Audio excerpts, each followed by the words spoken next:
Ayan mga boss, mag-a-adjust tayo ngayon ng headlight. Sakto-sakto, gabi ngayon. Kitang-kita natin ang ating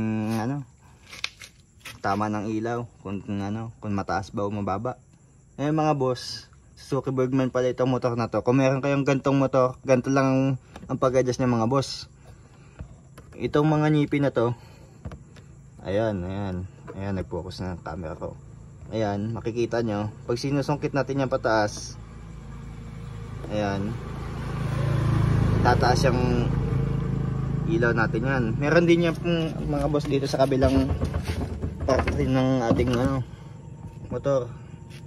Ayan, medyo mahirap lang makita kasi masikip yun sa ilalim ng motor. Ayan, makikita nyo yung mga ngipin na yung mga boss.